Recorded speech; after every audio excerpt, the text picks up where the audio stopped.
눈을 들어 주를 보라. 내 모든 염려 주께 맡겨라.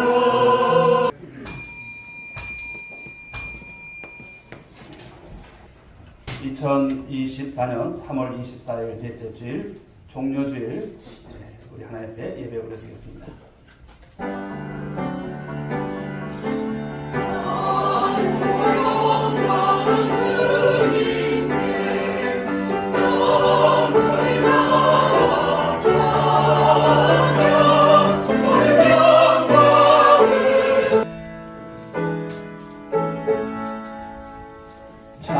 찬양하라 내 영혼아, 찬양하라 내 영혼아.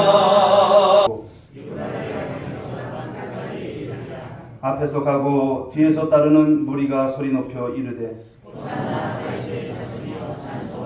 다같이 주의 이름으로 오시는 이여 가장 높은 곳에서 호산나 하더라. 아멘. 이 자리에 앉아주시기 바랍니다. 오늘 주시는 말씀 보도록 하겠습니다. 요한복음 19장입니다. 요한복음 19장 1절 말씀을 한 절 한 절 교독하겠습니다. 이에 빌라도가 예수를 데려다가 채찍질 하더라.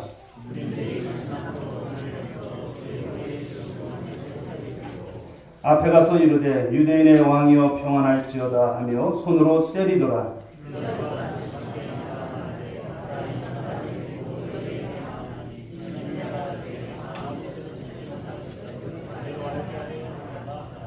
이에 예수께서 가시관을 쓰고 자색 옷을 입고 나오시니 빌라도가 그들에게 말하되 보라 이 사람이로다 하매 대제사장들과 아랫사람들이 예수를 보고 소리 질러 이르되 십자가에 못 박으소서 십자가에 못 박으소서 하는지라.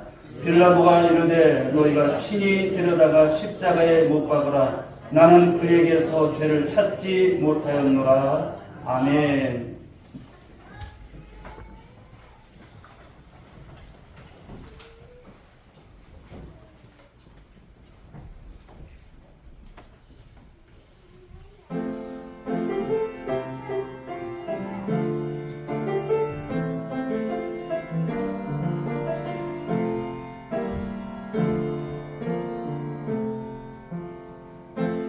영광을 강한 대심에 나의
준비하신데 오늘 귀한 찬양을 통해서 영광을 받으신 줄 믿습니다.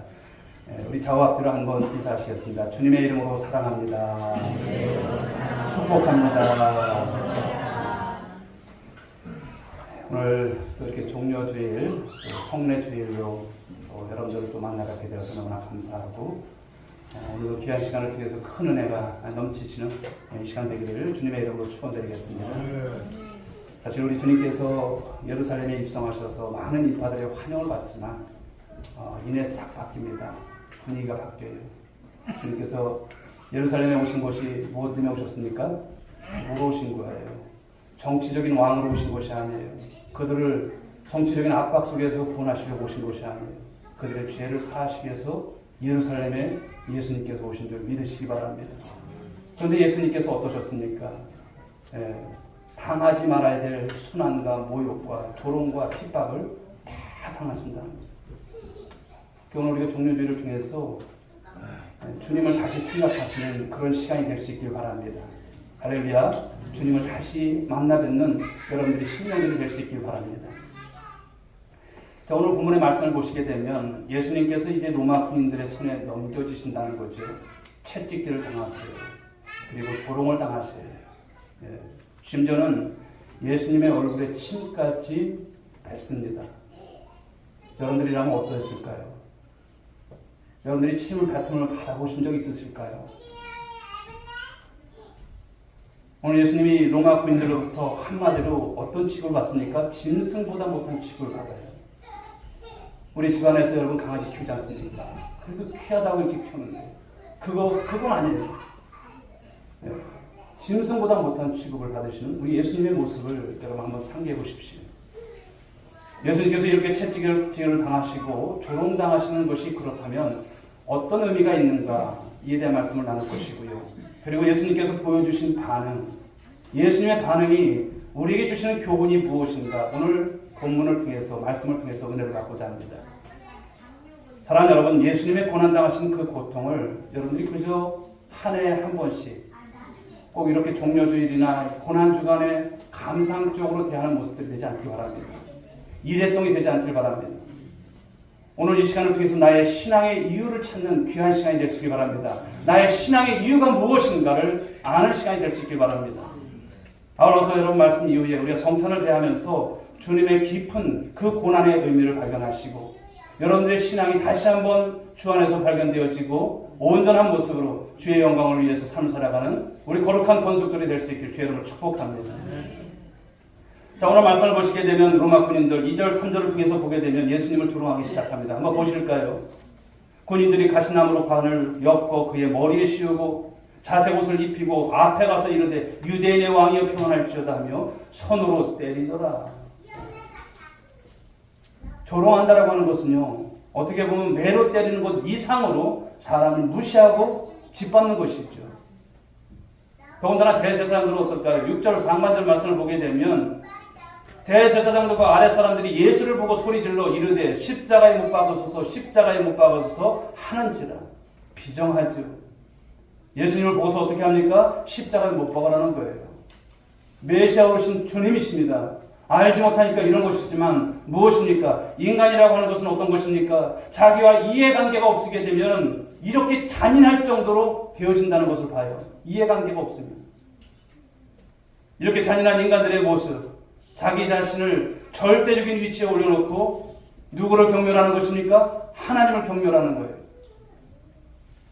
로마 군인들이 예수님의 머리에 가시관을 씌우고 얼굴에 침을 뱉고 따귀를 때려요.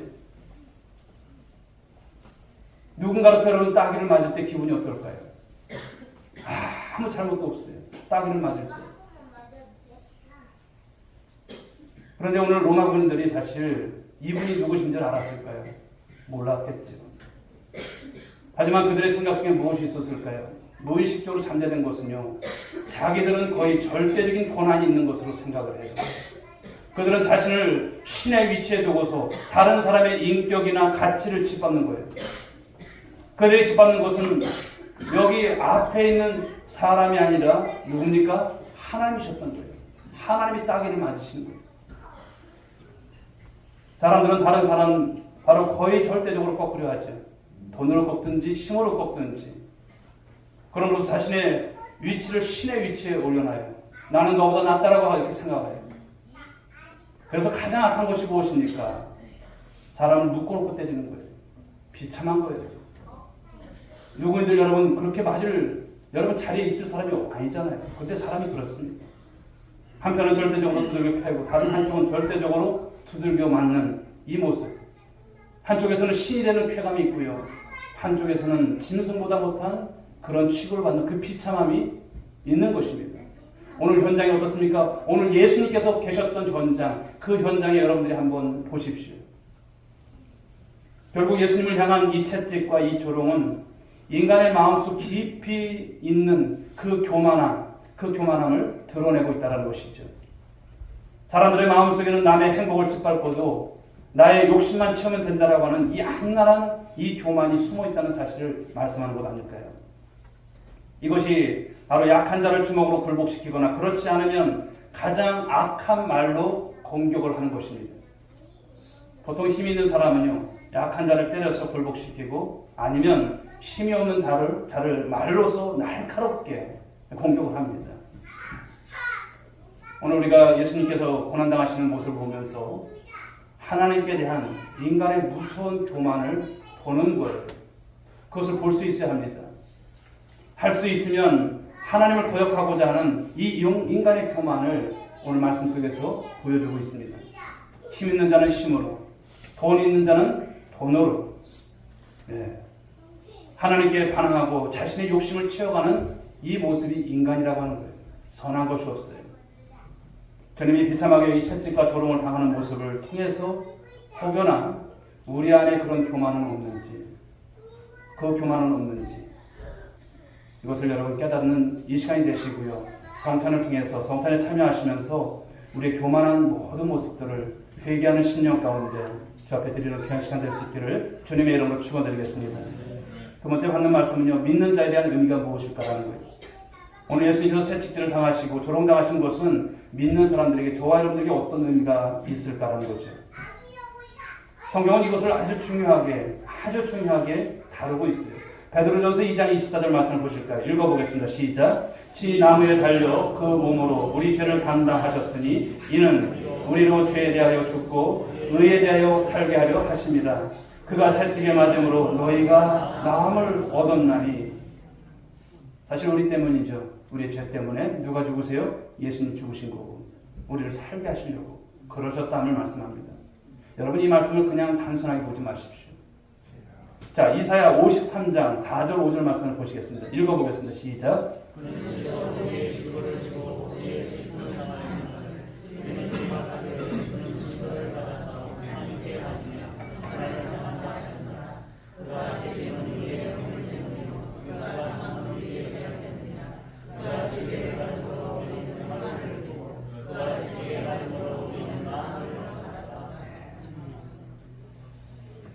이 말씀을 우리가 보게 되면 많은 그런 은혜를 느낍니다만, 여기 보면 우리라고 하는 말이 7번씩이나 나오고 있어요. 우리라고 하는 말이 우리의 질고를 지고 우리의 슬픔을 당하였거늘 우리를 생각하기를 우리의 허물을 인하며 우리의 죄악을 인합니다. 우리가 평안을 누리고 우리가 나음을 입었도다. 우리가 나음을 입었도다. 예수님께서 여러분 채찍에 맞으시고 조롱당한 것은 누구 때문이라는 것입니까? 우리 때문이라는 거예요. 우리 때문입니다. 다른 말로 표현하면 우리들은 모두 하나님 앞에서 채찍질 당해야 할 사람들이에요. 조롱을 당해야 할 사람들이에요. 우리가 하나님 앞에서의 그런 모습이에요. 그런데 예수님께서 대신 우리를 대신해서 이 말씀인 것이죠. 예수님께서 그 무서운 그 채찍을 맞으시고 조롱을 받으신 것은요, 누구의 죄 때문입니까? 나의 죄 때문이라고 하는 것을 고백하는 여러분들 될 수 있길 바랍니다. 나의 죄 때문입니다. 주님, 한 주간을 지내시면서요, 여러분들의 철저한 여러분 뿌리 깊은 죄까지도 다 회개하십시오. 하나님께서 철저히 회개하십시오. 나의 죄 때문에. 그가 많은 사람들 앞에서 조롱을 받고 침뱉음을 당한 것은 저와 여러분의 위선입니다. 거짓을 고치시기 위해서 그러하셨다는 거예요. 주님은 그런 우리의 위선을 치료하기 위해서 조롱을 당하셨어요.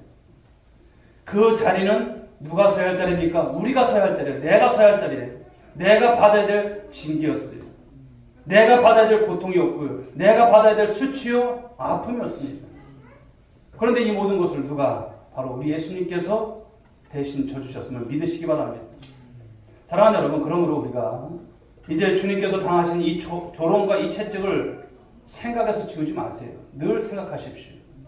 그래서 우리가 은혜 받은 사람들이 취할 태도가 무엇인가를 가지고 사셨으면 좋겠어요. 어떤 태도가 있을까요?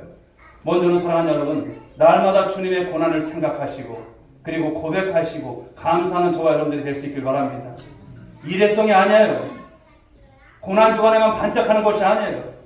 신앙 고백을 드릴 때마다 우리 주님 안에 주님께서 우리를 향하신 그 사랑을 여러분 깨달으시고 그 고난에 동참하는 그런 고백이 적어도 우리 가운데 있어야 할 줄 믿습니다. 그 크신 사랑을 우리가 잊지 않고 감사하는 저와 여러분들이 되어야 할 줄 믿습니다. 그런데 우리는 어떻습니까? 조그만 것 하나라도 손해보면 어떻습니까? 참지 못해요. 내가 왜 그런 취급을 받아야 돼? 주님께서는 여러분 말할 수 없는 고통과 이 수모를 당하시고 결국 죽으신다는 거예요. 그러므로 사랑하는 여러분, 일회성 감사가 아니라 우리는 늘 주님의 여러분 고난에 동참하면서 그 사랑과 그 은혜에 감사하며 또 우리가 그런 생각을 가지고 신앙생활을 할 수 있길 바랍니다. 두 번째는 우리의 태도가 어떤 것이어야 될까요? 주님의 사랑을 말해야 합니다. 말해야 합니다. 구약 일독학교를 통해서 제가 이제 함께 공부하시는 분들한테 얘기를 했어요. 말할 줄 아는 그리스도인이 되어야 합니다. 말할 줄 아는. 예수를 평생 믿어도 여러분, 하나님의 사랑, 예수님께서 나를 위해서 죽으셨다는 말, 나의 죄 때문에 나의 죄를 위해서 예수님께서 행하셨던 것들, 내가 이렇게 구원받았다고 하는 것들, 입 다물고 사는 것이 아니에요. 입을 열시고 살 수 있길 바라겠습니다. 고백하시는 거예요. 물에 빠진 사람을 여러분 건져줬어요. 그 사람이 가는 곳마다 누군가가 나를 구해줬다고, 나를 이렇게 구원해줬다고 얘기하지 않겠습니까? 저와 여러분들 어떻습니까? 우리 교회 여러분 자연적으로 부흥되지 않아요. 여러분들이 말할 줄 아셔야 부흥될 줄 믿으시기 바랍니다. 그것을 말하십시오. 자랑하면서 말하십시오. 그게 전도 아니겠습니까? 세 번째 뭘까요? 바로 나도 그 사랑을 실천하라는 거예요. 실천하라. 사랑을 받은 사람은요, 그 사랑의 빚을 갚을 의무가 있는 거예요. 그런데 저와 여러분들은 사랑의 빚을 졌습니까? 안 졌습니까? 졌어요. 억만 금을 줘도 갚을 수 없는 빚을 졌어요. 받은 사랑에 여러분 감복하시고 감격하심 속에서 그 사랑을 이제는 실천하면서 여러분의 주위에 여러분의 많은 삶 가운데서 그 사랑을 실천하고 있는지 한번 돌아보십시오. 우리 주님께서 바라신 게 뭘까요? 그 사랑을 실천하면서 살아가기를 원하신다는 거 아니겠습니까? 다른 사람을 위해서 혹여 여러분 어떤 모습입니까? 수고해 보신 적이 있으신가요? 아니면 손해 보신 적이 있으실까요? 억울한 일을 당해 보신 적이 있을까요? 무엇 때문에? 주님 때문에, 교회 때문에, 내가 섬기는 이런 모든 삶 속에서 주님 생각 때문에 손해 보신 적 있으실까요? 내가 왜 손해를 봐야 돼요? 여러분, 우리가 주님을 위해서 이제는 바뀌어야 될 여러분 시간이 아닐까요? 달라져야 될 여러분 모습이 아닐까요? 당연히 있어야 됩니다. 손해도 보고 수고도 해야 되고 억울한 일을 당할 때도 주님 영광 위해서 우리가 그런 각오 없으면 주님 못 믿어요. 이것이 고난이고 이것이 성탄을 대할 수 있는 자세가 아닐까요? 우리 여러분 이런 모습으로 다시 한번 변화되기는 여러분 그런 성도가 될 수 있기를 간절히 소망합니다. 세 번째 받는 말씀은 예수님의 침묵이죠. 오늘날 우리 세상을 보게 되면 참으로 말이 많아요. 말이 많은 세대입니다. 얼마나 자기 주장이 강합니까? 자기 어필을 얼마나 많이 합니까? 모든 것을 자신이 다 알아야 하고 주도권을 쥐어야 한다라고 생각을 합니다. 그래서 말이 없는 사람은 어떻습니까? 무능력한 사람으로 취급을 받아요. 말이 없는 사람은 여러분 어리석은 사람으로 취급을 받고 그런 여러분 사람으로 간주되는 세상 아니겠습니까? 그런데 오늘 본문의 말씀을 보시게 되면 예수님께서 이 재판 과정에서 그 모습을 보십시오. 도무지 말씀이 없으세요. 말씀이 없으세요. 예수님 3년 동안, 지난 3년 동안, 그 공생의 기간 동안 어떠한 사역을 하셨습니까? 많은 병자들을 고치셨어요. 귀신을 쫓아내셨어요. 물고기 2마리로 5,000명을 먹이셨습니다. 사람들을 배불리 먹이셨어요. 수많은 이적을 행하셨고 많은 사람들에게 하늘나라의 소망, 그 천국 복음을 선포하셨어요. 전하셨습니다. 예수님의 제자들을 통해서 훈련시키셨고 그 제자들을 무장시키셨어요. 그런데 오늘 빌라도의 법정에 예수님 나와야 할 이유 있으세요? 없으신 분이세요. 이것 하나만 생각하십시오. 주님이 그 법정에 나오실 수 있는 분이 아니세요. 나오지 않으셔도 되실 분이셨어요. 근데 나오셨어요. 그런데 나오셔서도 내가 왜 이 자리에 나와야 되냐 이놈들아 이런 말씀 하세요? 안 하세요. 한마디 말씀이 없으세요.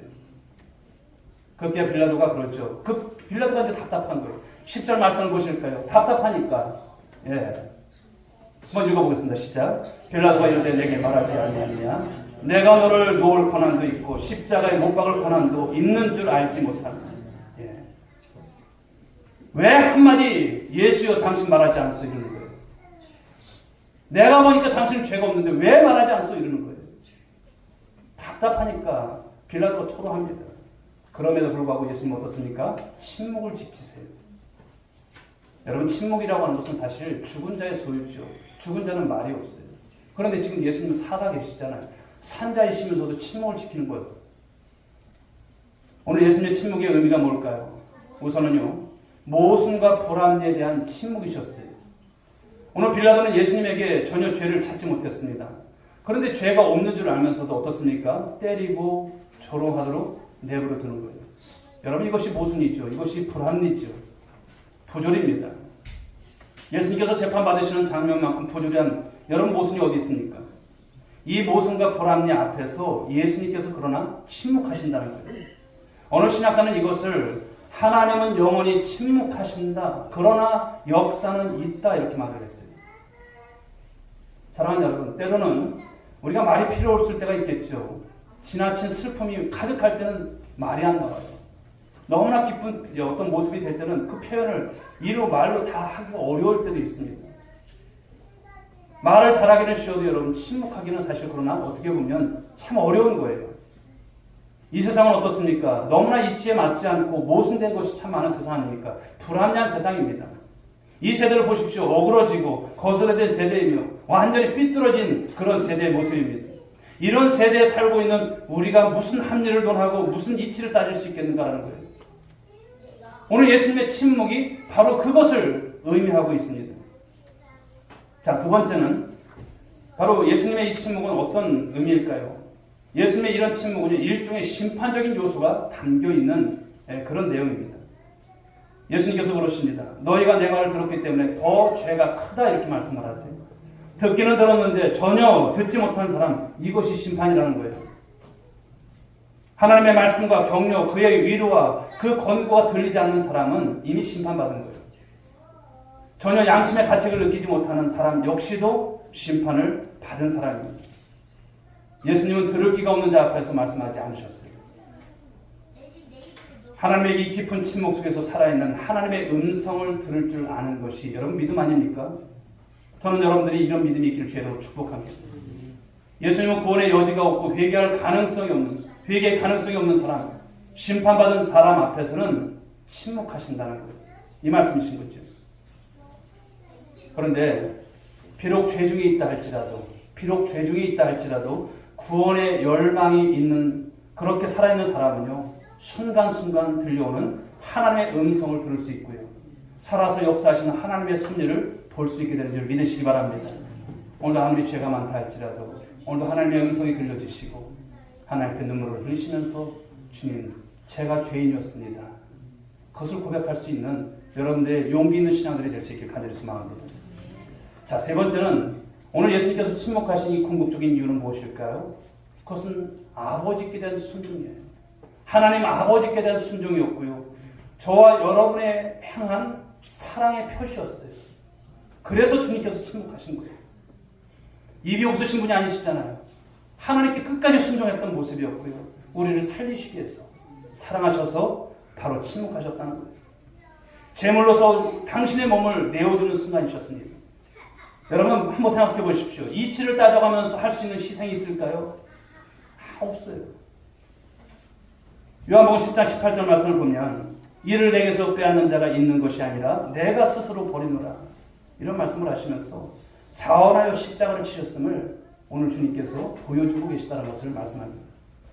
사랑하는 여러분, 우리는 너무나 이 세대만 바라보고 사람들만 쳐다보며 형식적인 것만 평가하는 데 사실 급급하지 않을까요? 그 깊은 곳에 하나님의 역사와 말씀이 있음을 알고 묵묵히 응답하는 자세가 필요한 것을 깨닫게 됩니다. 네 번째는 예수님께서 왜 침묵하셨냐? 그것은 이 세대를 향한 또 한 번의 침묵이라는 점입니다. 여기에 세상을 향한 심판이 있고 우리를 향한 사랑의 계시가 있는 것입니다. 말 많은 세대예요. 그러나 우리는 믿음으로 하나님의 음성을 들을 줄 알아야 할 줄 믿습니다. 예수님은 보십시오. 괴롭고 아프고 억울하고 자존심이 상하고 채통이 무너져도 어떻습니까? 침묵하셨어요. 할 말이 없어서가 아닙니다. 우리를 살리시고 나를 구원하시기 때문이었습니다. 할 말 다 하고 체면 다 세우고 자존심 다 세우다 보면 예수님 따를 사람이 있습니까? 아무도 없어요. 내가 왜 그런 취급을 받으면서 내가 예수님 따를 필요가 있어?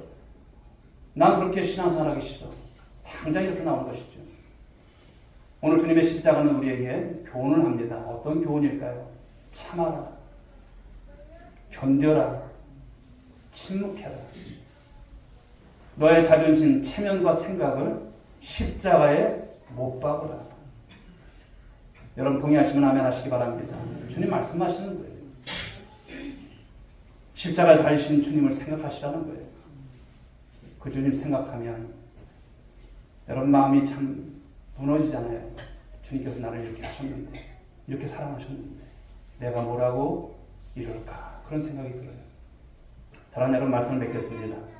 오늘 주님께서 채찍을 맞으시고 조롱당하신 그 모습을 우리에게 보여주고 있습니다. 어떤 죄도 용서하실 수 있도록 우리의 모든 죄짐, 그것을 지신 하나님의 아들, 그 예수 그리스도를 바라보는 여러분들의 진정한 신앙이 회복될 수 있길 주여를 축복합니다. 그분 앞에 어떤 죄도 용서받지 못할 죄가 하나도 없음을 말씀하시는 거예요. 우리는 결코 다시 옛날에 죄의 종이 되어서는 안 될 것입니다. 왜냐하면 우리 죄 때문에 예수님께서 채찍에 맞으셨고요. 조롱당하시고 죽으셨기 때문인 것을 말씀합니다. 그러므로 사랑하는 여러분, 우리 주님의 은혜를 일회성이 아니라 늘 감사하시고 감격하시고 우리 주님께로부터 그 사랑을 받았기에 이제는 그 사랑을 어떻게 하면 갚을까? 어떻게 하면 주님을 기쁘시게 해드릴까? 구원받은 하나님의 자녀로서 내가 어떻게 하면 주님을 전할 수 있을까? 이제 말할 줄 아는 여러분들 벙어리 아니지 않습니까? 말할 줄 아는 여러분, 신앙을 갖는 그런 모습을 가지고 실천하는 모습으로 나아가는 여러분들 될 수 있길 바랍니다. 그래서 이런 마음이 오늘 성찬을 통해서 다시 한번 녹여지시고 이것을 통해서 부활을 내다보며 간직하시며 그 신앙을 우리 주님께서 인정하시고 복되게 여기시는 여러분의 모든 산들이 될 수 있기를 주님의 이름으로 축원드리겠습니다. 기도하겠습니다. 하나님 감사합니다. 오늘 저희들에게 종료주일의 귀한 말씀을 통해서 은혜를 주시니 감사합니다. 우리 주님의 받으신 이제 채찍과 침묵에 대한 말씀으로 이 시간 귀한 교훈의 말씀을 뼈저리 하나님 깨닫게 됩니다. 주님께서 나를 위해서 하나님 아버지가 흘리신 그 보혈, 그 사랑, 그 하나님 모든 침묵, 하나님 저들 잊지 않게 하여 주옵시고 나를 대신한 모든 하나님께서 이제 예수 그리스도를 통해서 보여주신 그 은혜와 사랑을 이제는 전하며 또 간직하며 증거하며 실천하는 삶으로 드러낼 수 있도록 인도해 주옵소서. 함께 하실 줄 믿사옵고 사랑 많으신 예수님의 이름으로 기도 올리옵나이다. 아멘. 말씀 한 절 보겠습니다. 디모데전서 2장 4절. 하나님은 모든 사람이 구원을 받으며 진리를 아는 데 이르기를 원하느니라. 아멘. 사랑하는 성도 여러분, 하나님의 사랑을 입은 자들을 오늘 우리가 학습교회로 세우시는 이 귀한 시간입니다. 당에는 우리 양원석 성도의 믿음과 생활을 잘 살폈고 학습교인으로 세우기 적합하다고 여겨서 이 일을 허락하였습니다. 이제 우리 양원석 성도가 학습교인이 되면 이제 세례 예비자가 되어서 6개월 후에 세례를 받을 수 있게 됩니다. 그때까지 믿음이 자라고 그리스도의 복음의 도를 깨달아서 선한 일에 힘쓰시고 또 교회의 복음을 전파하는 일에 동참하도록 함께 기도해 주시기 바랍니다. 이제 학습을 받으시는 우리 양원석 성도는 거룩하신 하나님과 성도들 앞에서 진실한 마음으로 서약해 주시기 바랍니다. 이제 오른손을 드시고 제가 질문하게 되면 예라고 분명하게 답해 주시기 바랍니다. 천지 만물을 창조하시고 다스리시는 하나님을 믿고 섬기고 생각하십니까? 예수님은 주와 그리스도시요 살아계신 하나님의 아들이심을 믿습니까? 성령님이 당신을 인도하시고 도우시고 돌보시는 분이심을 믿습니까? 성경을 하나님의 말씀으로 믿고 그 말씀에 순종하기로 서약하십니까? 교회의 지도를 따라서 이제부터 자신의 죄된 생활을 버리고 주의를 거룩히 지키며 어떤 환경에서도 주님을 믿고 따르기로 서약하십니까? 기도하겠습니다. 손 내리시고요. 하나님 아버지, 사랑하는 우리 양원석 성도에게 믿음을 주시고 학습교인이 되게 하심을 감사합니다. 이제 구원의 감격 속에서 주님의 은혜를 더욱 깊이 깨닫게 하시고 하나님을 예배하는 일과 복음의 증인이 되는 일과 교회의 선한 일에 동참하여 세례받을 준비를 신실하게 하도록 도와주시옵소서. 예수님의 이름으로 기도합니다. 아멘. 공포하겠습니다. 이제 양원석 성도는 하나님과 교회 앞에서 하나님을 믿기로 결심하고 세례받을 예배자로 살고자 서약하였으므로 오늘부터 대한예수교 장로회 온누리교회의 학습교인이 된 것을 성부와 성자와 성령의 이름으로 공포하노라. 아멘. 제6호 이름 양원석 1950년 4월 7일생 위의 사람은 2024년 3월 24일 성부와 성자와 성령의 이름으로 학습을 받고 본 교회의 학습교인 되었음을 증명합니다. 주후 2024년 3월 24일 대한예수교 장로회 온누리교회 현상민 목사.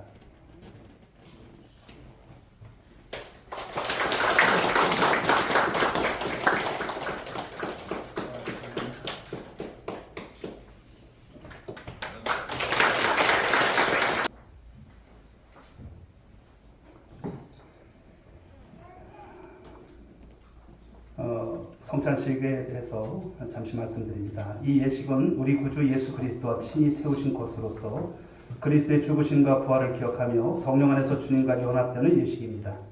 여러분, 이 성찬은 우리의 죄를 대속하신 예수 그리스도의 십자가의 은혜를 생각하게 할 뿐 아니라 주님과 영적으로 한 몸이 되는 예식입니다. 더 나아가서 공동체적으로 하나님이 예배해 놓으신 천국 잔치에 미리 참여하는 예식입니다. 이 성찬식을 통해서 주님은 우리에게 힘을 주시며 죄를 대적하게 하십니다.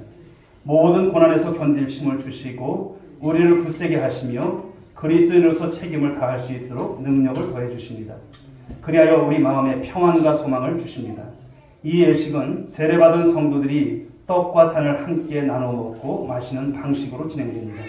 그러나 양심의 가책을 느끼는 분과 주의 몸인 교회를 향한 거리낌이 있는 자들은 떡과 잔을 받는 일에 주의해 주시기 바랍니다. 기도하겠습니다. 자비로우신 하나님 아버지, 영광과 존귀와 감사와 찬송을 올려드립니다.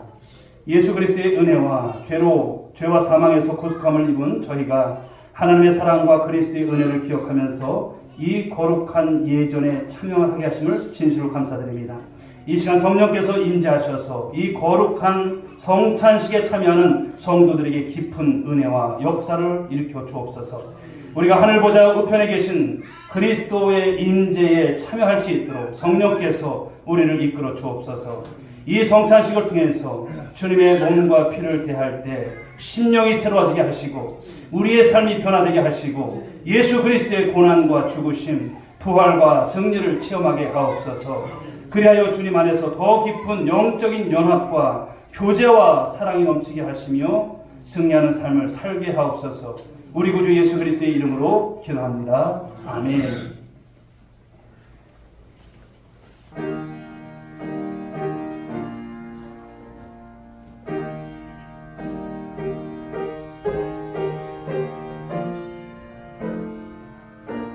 주 예수 그리스도께서 잡히신 날 밤 떡을 가지사 축사하시고 떼어 제자들에게 주시며 말씀하시기를 받아 먹으라, 이것이 내 몸이니라 하셨습니다.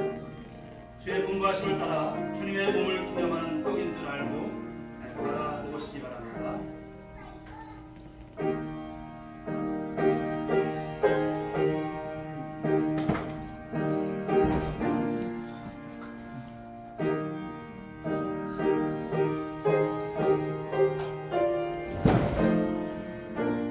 예수께서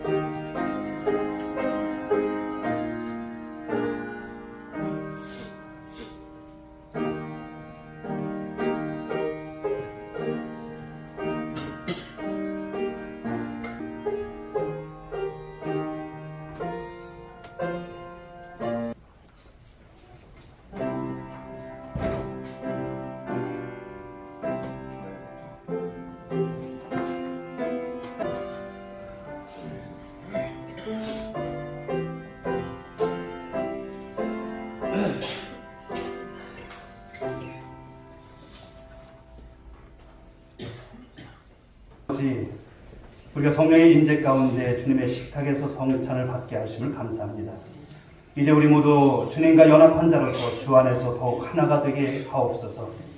한 피바다 한 몸 이룬 주님의 가족이 되어 서로 사랑하며 살게 하옵소서. 주님, 이제 우리는 성찬을 먹고 마셨으니 주님이 주시는 능력을 따라 죄악과 싸워 이기게 하시고 주님의 복음을 세상에 나가 전하게 하옵소서. 우리의 삶이 성령님의 능력으로 주님을 더욱더 영화롭게 하옵소서. 예수님의 이름으로 기도드리옵나이다. 아멘.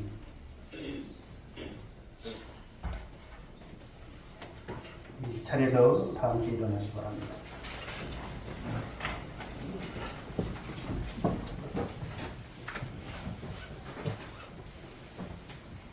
우리 주님 다시 오실 때까지 승찬 드리겠습니다.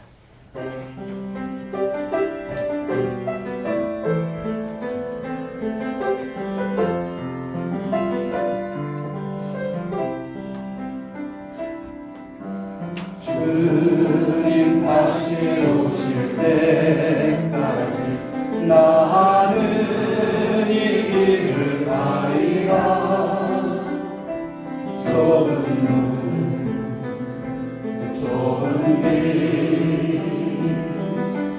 나의 십자가 지고 나의 가는 이 길 끝에서 나는 주님을 보리라. 영광의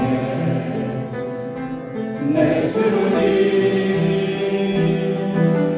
나를 맞아주시고 손 들고 찬양합니다. 주님 다시 오실 때까지 나는 일어나 달려가리라. 주의 영광 온 땅 덮을 때 나는 일어나 노래하리. 내 사모하는 주님 온 세상 웃으시라. 내 사모하는 주님 영광의 왕이시라. 이제는 우리 구주 예수 그리스도의 은혜와 만극하신 주님의 은혜 가운데 우리를 인도하신 하나님의 사랑하심과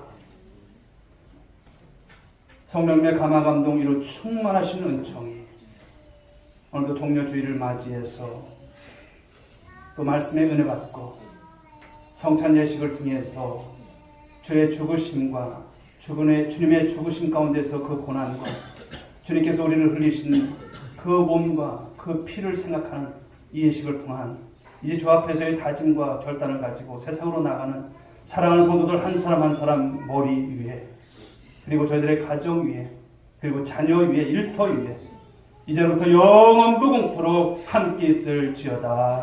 아멘.